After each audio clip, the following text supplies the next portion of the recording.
1 Coríntios, capítulo 15.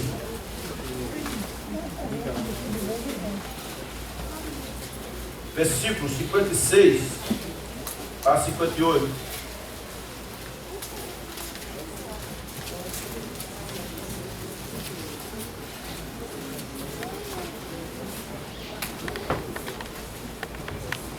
Assim está escrito: o aguilhão da morte é o pecado, e a força do pecado é a lei. Mas graças a Deus que nos dá a vitória por meio de nosso Senhor Jesus Cristo. Portanto, meus amados irmãos, mantenham-se firmes e que nada os abale. Sejam sempre dedicados à obra do Senhor, pois vocês sabem que no Senhor o trabalho de vocês não será inútil. Amém? Vamos orar ao Senhor, curva a sua cabeça. Pai querido, nessa noite, eu peço a Ti, Pai, para que todos que aqui vierem tenham seus corações abertos, para que o Espírito Santo do Senhor faça a boa obra. Senhor, nós louvamos o Teu nome. E tantos das letras, na música, falava, Senhor, em que nos rendíamos aos Teus pés, e de que, de fato, nós estávamos esperando um renovo, em que estaríamos, ó Pai, adorando o Teu nome no Santo dos Santos, e que nós queríamos experimentar o poder do Teu Espírito Santo, e que deixaríamos tudo para trás, com o objetivo de alcançar algo infinitamente melhor. Assim, Senhor, nós louvamos e cantamos louvores ao Teu nome, exaltamos a Ti. E agora queremos, Pai, que aquelas palavras que proferimos pelos nossos lábios, elas de fato sejam uma verdade em nosso coração. Para que nós não olhemos para trás, mas olhemos para frente, olhemos para o alvo da soberana vocação em Cristo Jesus. Que nós tenhamos a mente de Cristo, como a Tua palavra diz, que sejamos totalmente novas criaturas, não criaturas reformadas, mas novas criaturas, onde o Teu nome seja exaltado, não só neste culto, mas também continuamente possamos prestar um culto a Ti. Pai amado, Senhor das misericórdias, eu coloco o coração de cada um dos Teus filhos diante de Ti, para que todos sejam cheios do Espírito Santo nessa noite, e todos sejam pessoas que louvem o Teu nome todos os dias das suas vidas, onde quer que eles estejam. Eu peço ao Senhor que essa noite seja noite de consagração, noite de renovo, noite de transformação. Eu peço ao Senhor que nessa noite Teu Espírito Santo encontre liberdade em cada um de nós, e que toda a resistência do eu, da carne e das setas do maligno sejam repreendidas em nome de Jesus, e Teus filhos sejam totalmente transformados, e a alegria do Senhor entre em suas vidas, o amor do Senhor, a mentalidade de quem é nova criatura, que o Teu nome seja exaltado. Senhor, entra com a Tua cura nessa noite, entra com o Teu consolo, entra, Senhor, com a Tua santidade, com o Teu favor, com a Tua misericórdia. E essa palavra Tua, que é a espada de dois gumes, penetre o mais profundo na nossa alma, e nosso corpo, de fato, seja templo do Espírito Santo, e a nossa alma esteja totalmente em comunhão contigo. Venha nos lavar do sangue do Cordeiro, e abrir os nossos olhos e os nossos ouvidos, para entender, para praticar, e para que a nossa fé possa crescer. Em nome de Jesus, Teu Filho amado, é assim oramos. Amém. Queridos, fomos chamados para crescer na fé, conforme planamos hoje pela manhã. E a nossa fé se dá por uma única via de crescimento, a palavra de Deus. Vocês são bem-aventurados, porque saíram dos seus afazeres, largaram suas casas, talvez tivessem alguma festa, algum aniversário, ou mesmo confortavelmente, mas vocês falaram: nós iremos à casa do Senhor, nós iremos ouvir a voz do Senhor, nós iremos ouvir a explanação da palavra de Deus, iremos exaltar o nome dEle. E quando vocês fizeram isso, vocês estavam dizendo: nós iremos crescer na fé. embora alguns tenham atendido carinhosamente o convite de outro para que estivesse aqui, mas assim mesmo eu quero entender que ainda você que tenha vindo nesse objetivo de que fosse o convite de um outro, mas que agora você possa falar, não é mais pelo seu convite, mas agora pela sede do meu coração que eu estou aqui. E isso faz uma diferença, porque você daqui para frente, você vai ficar orando ao Senhor no seu espírito, conforme nós cantamos o primeiro hino aqui, adorar o Pai em espírito e em verdade. E aquele espírito ali, Senhor Salhado, não é um espírito maiúsculo, mas é o espírito recriado no indivíduo, é você, dizendo, a nova criatura que há em mim, adorará o Pai em verdade. Isso é o que está escrito ali, o qual o Senhor diz que o Pai procura esses adoradores que querem adorar ao Senhor na alma recriada, no espírito onde o Senhor se apoderou, mas também em verdade. Por que isso? Porque nós também poderemos estar cantando, louvando, gesticulando, falando, e nem sempre seja a verdade. Nós somos muito enganados, e às vezes enganadores. Nós temos uma facilidade incrível de estar orando, ou falando até da Bíblia, mas no fundo não há uma verdade expressa dentro de nós, a não ser nos lábios, mas às vezes falta no coração. E daí que o Senhor diz, eu procuro os adoradores que me adorem em espírito recriado, nova criatura, e em verdade. E por isso que está escrito em alguns, pelo menos em 3 evangelhos, de Marcos, Lucas e Mateus, lá em Marcos 4:20, Lucas 8:15, Mateus 13:23, a respeito da semente, aquela que cai em boa terra, e como diz lá, aquela que cai no coração, em que ouve e também acolhe. Isso quem diz lá é Marcos 4:20, ou seja, essa palavra você ouve e recebe, mas também, como está escrito em Lucas 8:15, você ouve e retém a palavra para você. E por último, sendo a mesma parábola, porém numa conotação diferente, Mateus 13:23, você ouve e compreende a palavra de Deus. Eu queria todos os sermões pregar e dizer isso, porque na verdade se a fé vem pelo ouvir, então que nós possamos repetir o mesmo sermão todas as vezes. Porque mesmo que você chegue e diga, pastor, eu já li a Bíblia de capa a capa, eu leio a Bíblia uma vez por ano, mesmo assim ainda não é sinal de crescimento se você não tiver um coração daquele que ouve, recebe, do ouve que retém e daquele que ouve e compreende. Se você não compreender, você será um menino espiritual durante toda a sua peregrinação. Você entra nas mesmas bagunças daqueles que não têm a Cristo. Você discute facilmente, você sente ciúmes facilmente, você entra em desespero facilmente, qualquer coisa, você está enfraquecido, você fica em casa, você cai, você não tem força de se levantar. Por quê? Porque a palavra ainda não fez o efeito que tinha que fazer na sua vida. Então, é baseado nisso, em 1 Coríntios 15,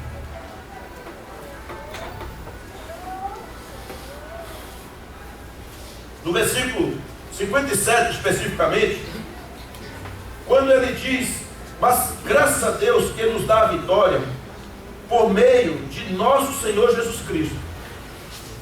A Bíblia diz que em todas as coisas nós somos o quê? Mais que vencedores. Mas muitas vezes nós não sentimos vencedores totalmente. E então eu tenho procurado entender a palavra de Deus, porque o homem nasceu para vencer. Se há algo que tem no coração de qualquer indivíduo, é a vontade de vencer. Nós poderemos olhar isso na história. Então vencer é o lema de qualquer pessoa, é a bandeira, é o alvo maior de toda e qualquer pessoa. Quando você tem um filho, a mãe já está na barriga, já está falando assim, esse meu filho vou orar para que seja um campeão, para que seja um vencedor, para que possa se dar bem na vida. Quando nasce, você fica esperando que ele dê os primeiros passos para você já colocar ele numa escola. E às vezes é de manhã e de tarde, e começa e enche o menino de curso disso, daquilo, do outro, porque você quer que ele se torne um garoto sábio, uma menina entendida, que ele possa vencer todos os obstáculos, que possa ir além. Você fala assim, eu não consegui isso, mas meu filho vai. Porque nós temos essa premissa dentro do nosso coração de que vencer é necessário. E isso quem colocou foi Deus, foi o Senhor. Então, uns vencem pela força, outros vencem pela espada, outros vencem pela diplomacia, outros pela guerra e outros pela paz. Mas todos querem vencer. Não é assim mesmo? Todos querem vencer. Então, vencer é um lema básico de todo e qualquer indivíduo. Seja pela inteligência, pela eloquência, pela ciência. Seja enrolando, seja andando no caminho certo, alguém quer vencer.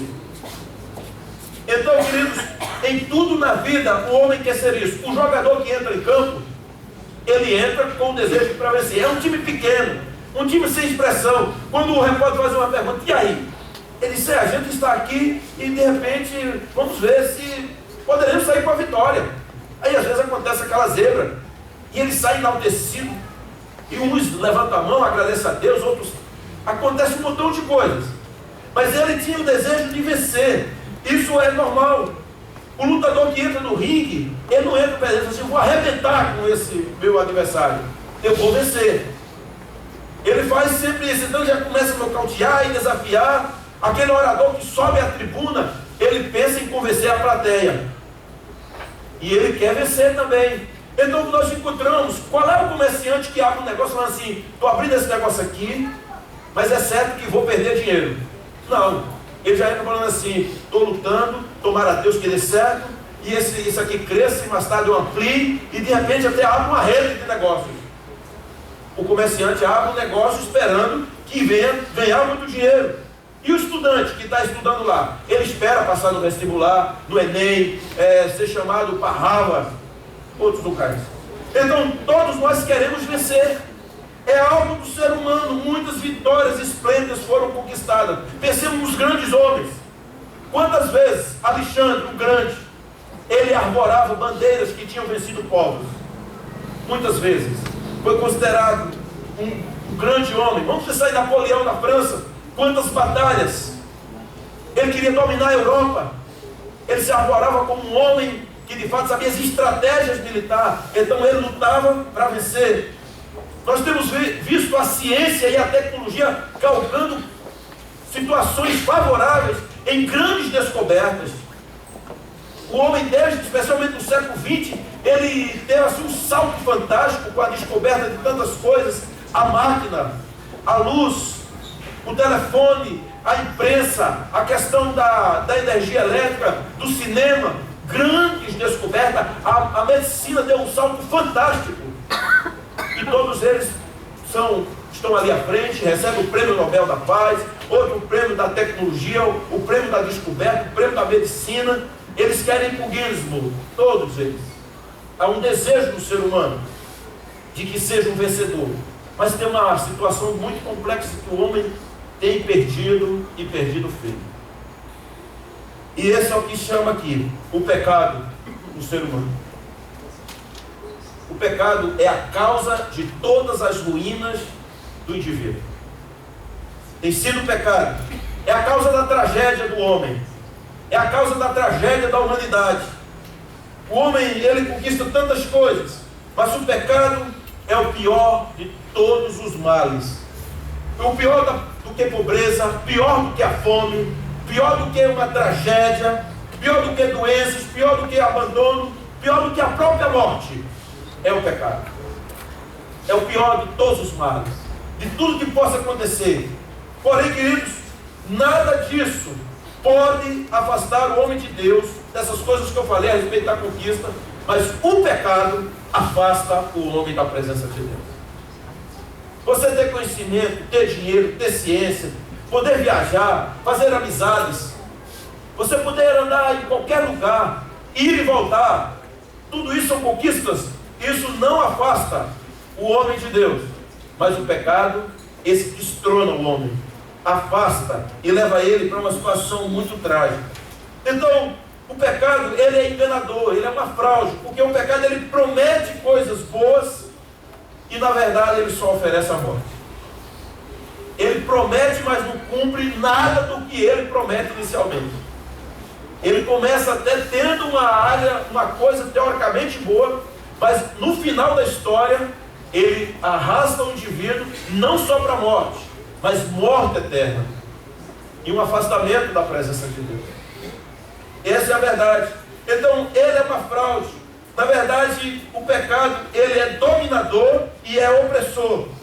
Muitos querem fugir, muitos querem sair de uma situação, mas se sentem acorrentados, aprisionados.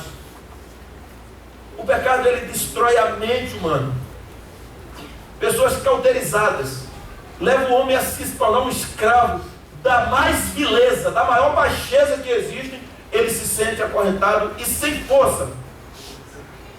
E os médicos ficam malucos, os governos ficam loucos, porque toda essa loucura do mundo, ela tem uma causa, é o pecado.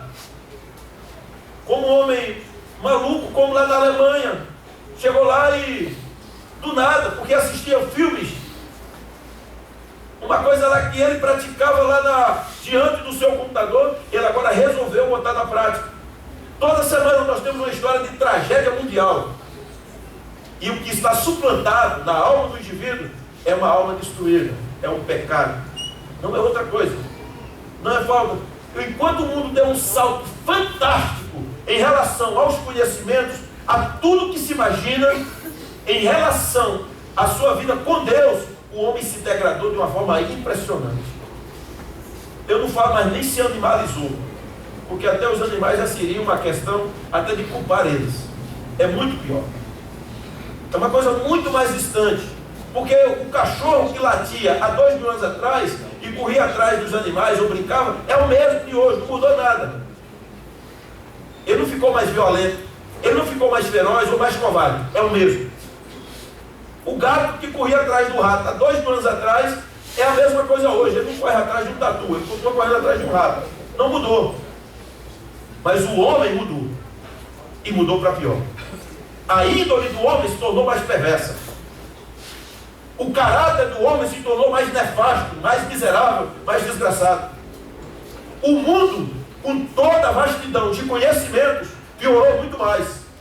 As famílias que têm todo o aparato para que andem juntas, para que sejam unidas, andam muito mais distantes. Famílias pequenas, porque as famílias do passado, a minha ainda pegou uma família grande, 8 filhos, mas as famílias hoje são 2 filhos, 3, no máximo 4, e mesmo assim tem muito mais dificuldade os pais de juntarem do que uma mãe que tinha 10, 15, 20 filhos. E o que é isso? É a destronação da visibilidade, da graça de Deus, por uma coisa absolutamente caída, que é a miséria, o pecado. Toda a violência, toda a desgraça que está acontecendo agora, os homens frios,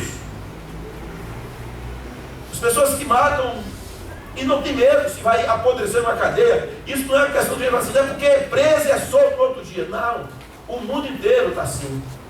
Nós sabemos que na Europa o sistema prisional é várias vezes mais, digamos assim, mais preparado do que o nosso. Mas os homens não estão preocupados se vão passar a apodrecer na cadeia. Porque há uma causa do inferno dentro de suas mentes.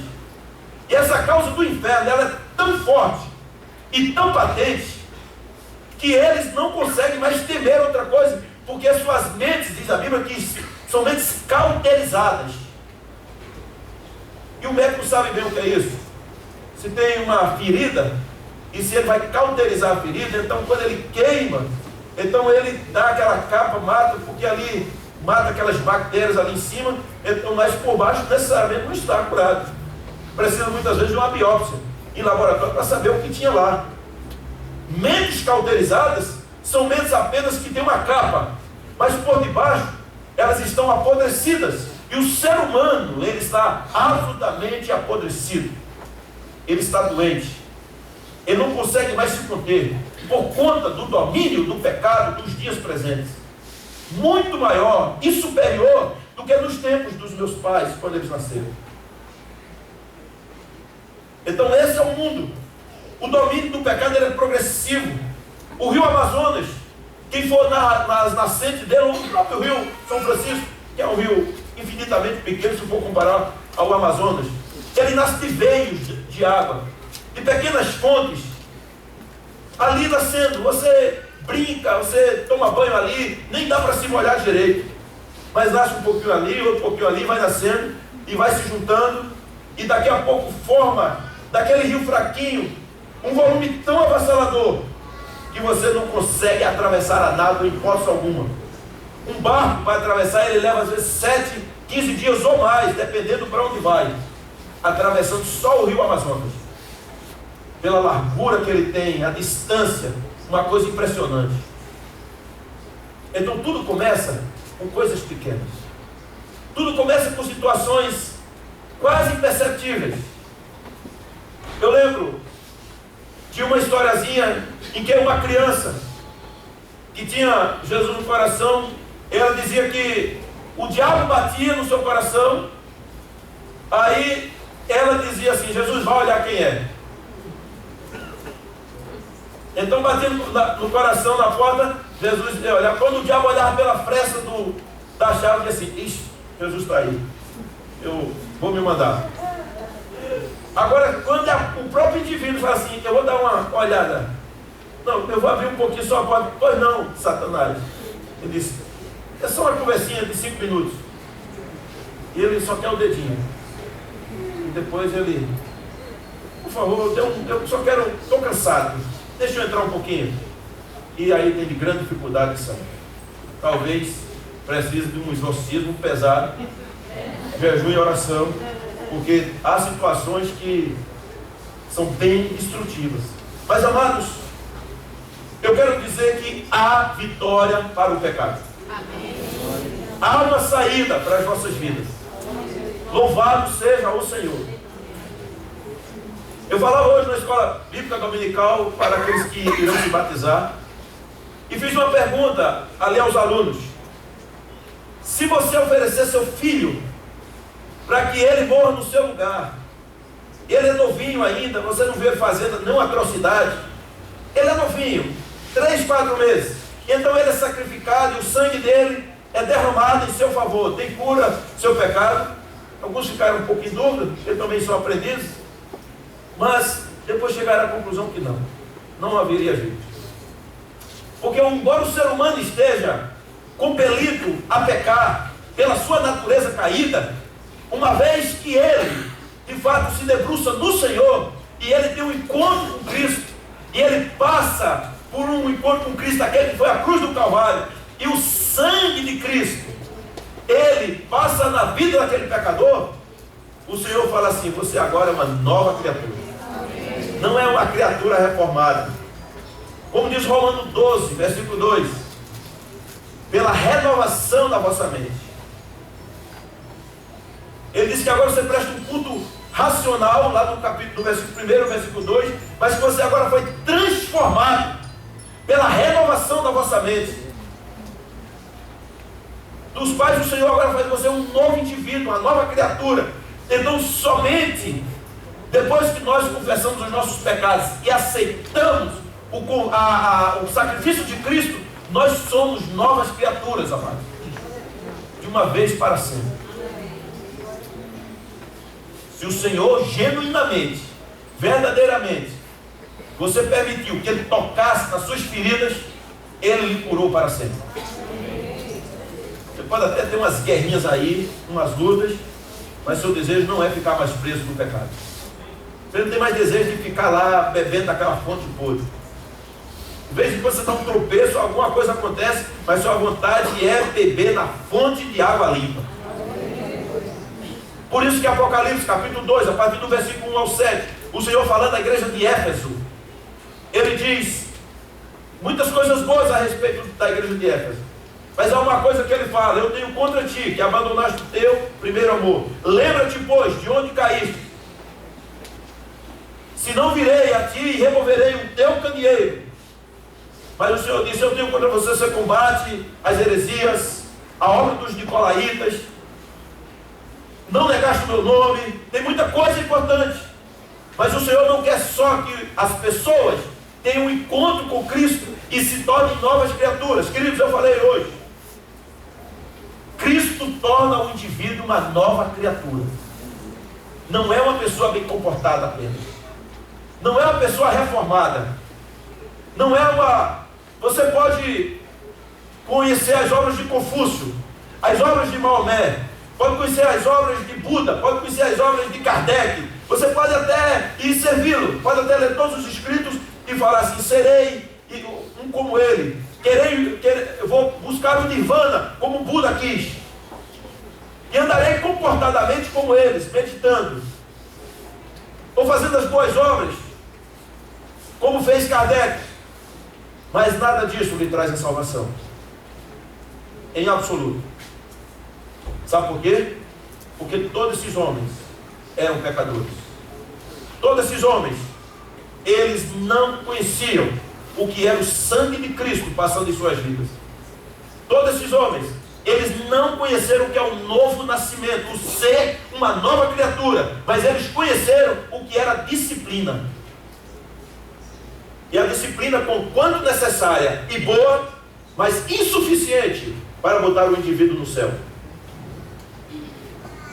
Então, o indivíduo indisciplinado e o bem disciplinado, se não passarem por uma nova experiência na cruz do Calvário, onde o sangue de Cristo, de fato, lava ele e o torna um novo ser, um espírito recriado, essa pessoa não habitará na eternidade com o Senhor.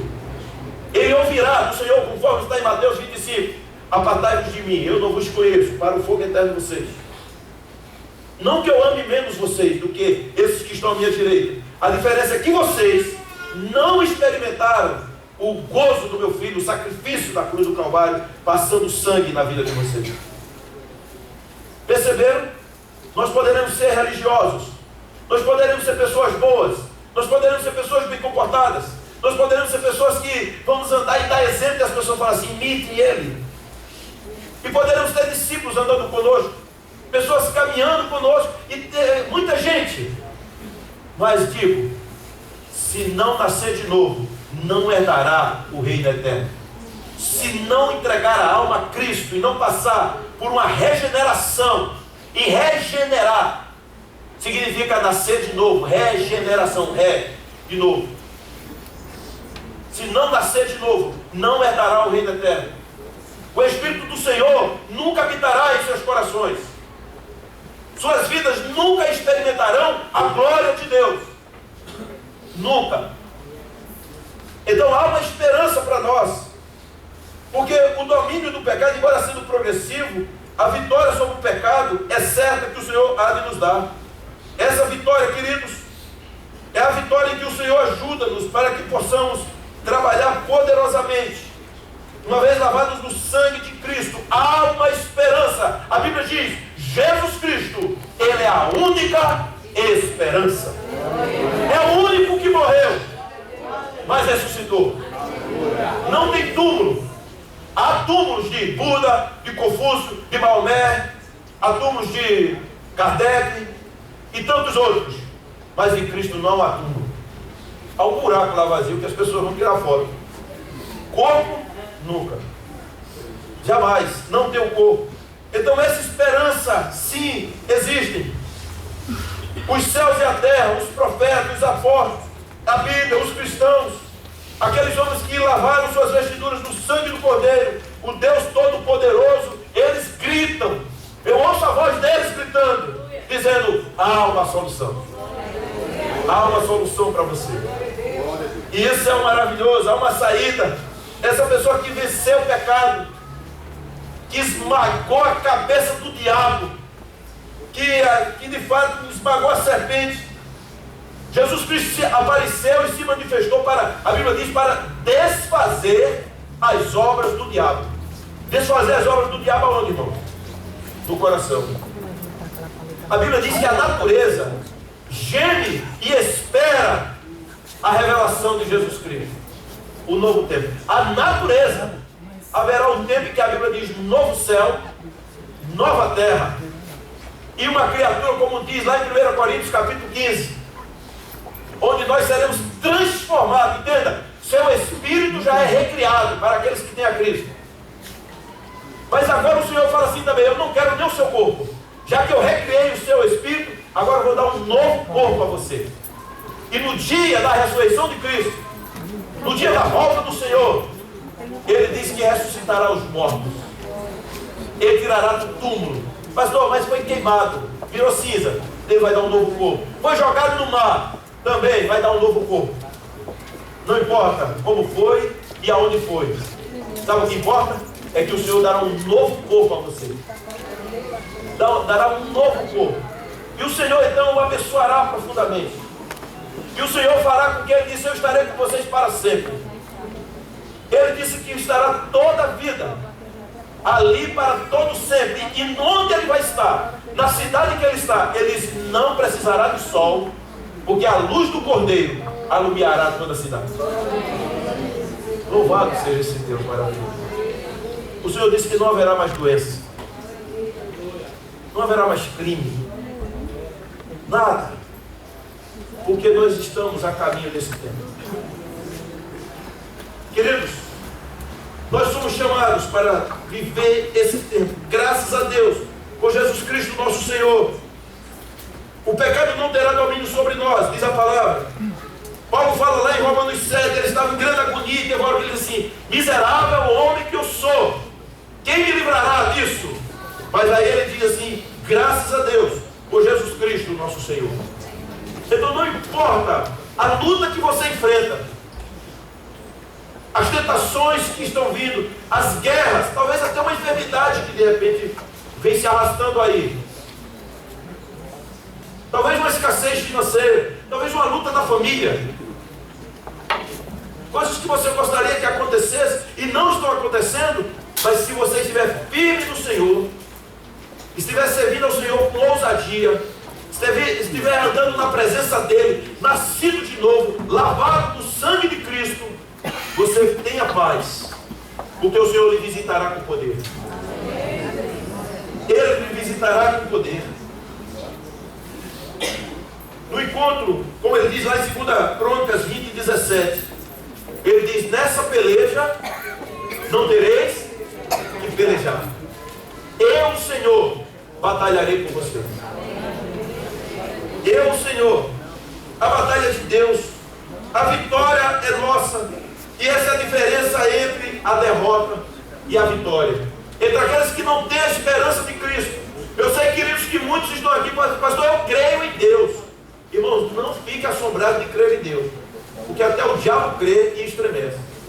Mas o Senhor está chamando pessoas não para crer nele, mas para servi-lo. Esse crer em Deus pode ser um crer intelectual. O crer em Deus pode ser um crer apenas porque você aprendeu assim desde menino. Com todo tipo de ateu e de crenças que tem no mundo, a maioria das pessoas, de uma forma ou de outra, acreditam em Deus. Você vai na tribo indígena, você encontra lá o pajé, encontra lá o cacique, e eles acreditam em Deus, da forma deles, mas eles acreditam. Necessariamente o acreditar em Deus não confere a nós a vida eterna. Nós precisamos fazer a mesma coisa que Nicodemos fez quando encontrou Jesus e ouviu as palavras dele: é necessário nascer de novo. É necessário nascer de novo.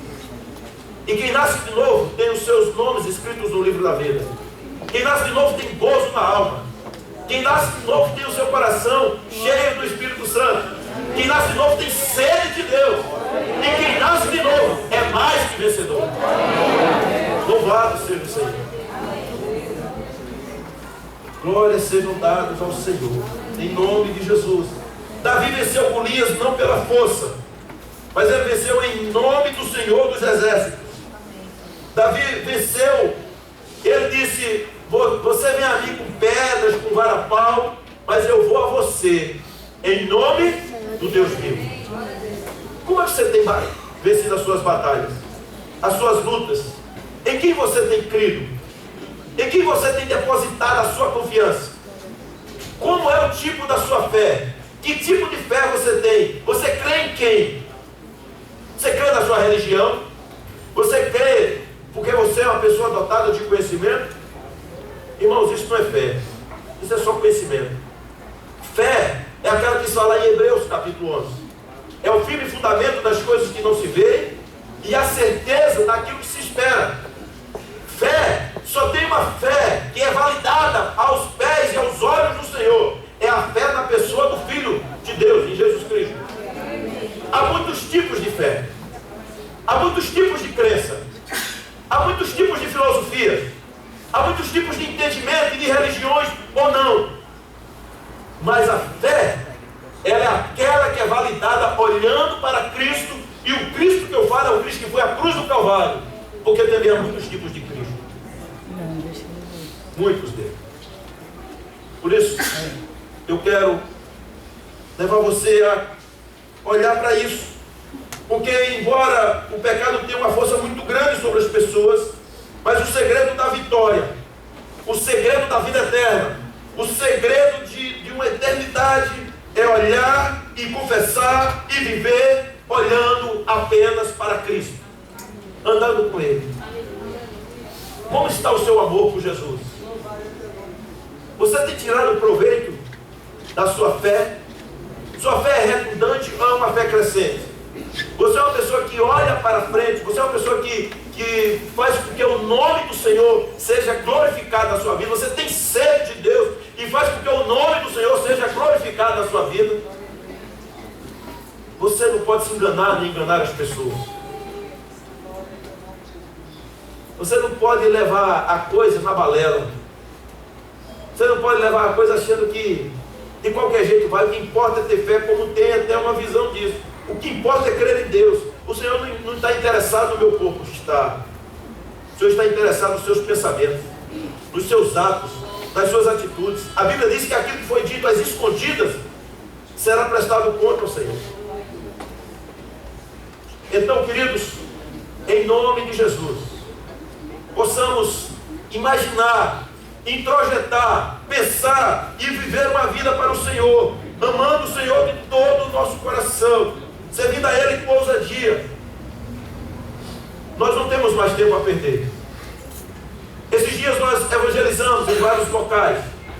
Trouxemos crianças para cá. Eu vi crianças aqui do Redentor. Eu vi crianças aqui do Rachão. Eu vi crianças do 80. Eu vi crianças vindas lá do Pinhim. Eu vi crianças e meu coração apertou muitas vezes. Porque eu vi crianças dilaceradas espiritualmente e emocionalmente. E eu falei, nossa vida, nosso papel. Se nós não olharmos para essa situação, nós não vivemos uma vida cristã genuína, queridos, nós não seremos abençoadores em profundidade. Para que possamos ser abençoadores em profundidade, eu gostaria que nós pudéssemos ouvir a voz do Espírito Santo e que fôssemos bênçãos nas mãos do Senhor. Lembra aquilo que o Senhor falou a Josué? Se tu uma bênção. Se tu uma bênção. Para que o nome do Senhor seja glorificado. Que tal sermos uma bênção? Se algo que nós deveríamos fazer hoje aqui é uma consagração das nossas vidas ao Senhor e dizer, Senhor, eu não tenho outra saída. Eu não sou a solução para mim mesmo. A minha solução não se dará em lugar nenhum, através de qualquer crença. A minha solução é uma só, irmão. Só tem uma porta, só tem uma estrada, só tem um caminho. E esse caminho é o Senhor Jesus. Não podemos nos enganar. E eu não estou falando para você ser alguém bitolado. Você pode estudar, viajar, andar, conhecer, mas o caminho é somente através do Senhor Jesus Cristo. Ele é a única esperança. Ele é a única verdade. Somente Ele é a vida. Somente Ele. Porque às vezes nossos corações ficam meio lá e meio cá. Porque a gente quer ser meio pacifista. Porque aqui muitas vezes nós somos ecumênicos. Porque muitas vezes nós acreditamos, o que importa, é o que eu ouço muitos falarem, o que importa é ter Deus. Qualquer religião leva a Deus. Não. Qualquer religião é boa. É bom dizer. Toda religião é boa. Se você for no candomblé, que muitos crentes malha e tal, você for lá, ele está achando bom, ele está gostando, e ele se sente abençoado lá. Se você for lá no Santo Daime, lá no Amazonas, ele se sente lá abençoado. Se você for na igreja de Lúcifer, que tem lá os mandamentos, o camarada lá se sente abençoado. Não é misericórdia para tudo, irmão. Então, se onde você for, se você for na igreja em Buda, no templo, também se sente abençoado. Entenda, toda religião é boa. Porque religião vem do latim religare, está ligando a alguma coisa, alguma fé. Como dizia o pastor José Severino, que já faleceu há muitos anos, ele dizia assim: minha mãe me ensinou que o homem precisa adorar qualquer coisa, nem que seja um pedaço de pau. E é assim que o ser humano faz. O homem, ele nasceu com o espírito de adorador. Ainda que ele não crê em nada de divindade, ele acredita na supremacia do ser humano. Lá na faculdade, onde quer que esteja, ele adora de alguma forma. Ele tem dentro dele uma sede de adorar. E o problema da humanidade não está apenas nisso, é que eles não enxergam. Essas pessoas não enxergam que o único caminho é o Senhor Jesus Cristo. O fato de você vir hoje aqui à igreja, isso não quer dizer nada. O melhor que gosta da igreja, se está muito frio, se está quente, se os louvores são bons, se o pregador prega alguma coisa, isso não lhe dá salvação. Isso não vai mudar a sua vida. Se a palavra de Deus não entrar no seu coração e você não deixar aquela face ser feita e você não se arrepender dos seus pecados, você não verá a face de Deus. Não verá. É um puro engano. Um puro engano. É um metiolate. Alivia. Mas não resolve. Só alivia, mas não resolve. Nós fomos chamados para debruçar-se diante do Senhor. Para dizer: Senhor, tenha misericórdia da minha moribunda alma. E eu venho aqui me arrepender. E eu quero ao Senhor agora deixar a minha vida diante de Ti. Porque, irmãos, Jesus disse: a minha paz eu vos dou, não tem outra paz. Todas as coisas que nós enfrentamos e vivemos, das melhores situações, são protótipos de paz. Genuína paz, somente em Jesus. Somente Ele tem. Só Ele dá paz. Dinheiro não dá paz. Saúde não dá paz. Entenda? Protótipo de paz dá. Milhões de vezes eu estou orando: Senhor, minha saúde. Bota os pés de manhã, já estou dizendo: Senhor, minha saúde. É assim que eu faço. Preciso dela, para que eu possa pregar a palavra, para que eu possa cuidar da minha família. É claro. O dinheiro, preciso dele. Preciso.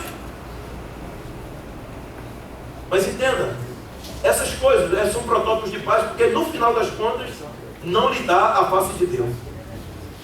Elas são mimos. Elas são subterfúgios, são coisas que Deus libera para você. Mas o que você precisa mesmo é andar, dizer: Senhor, uma aliança contigo. Uma aliança contigo. Andarei na tua presença.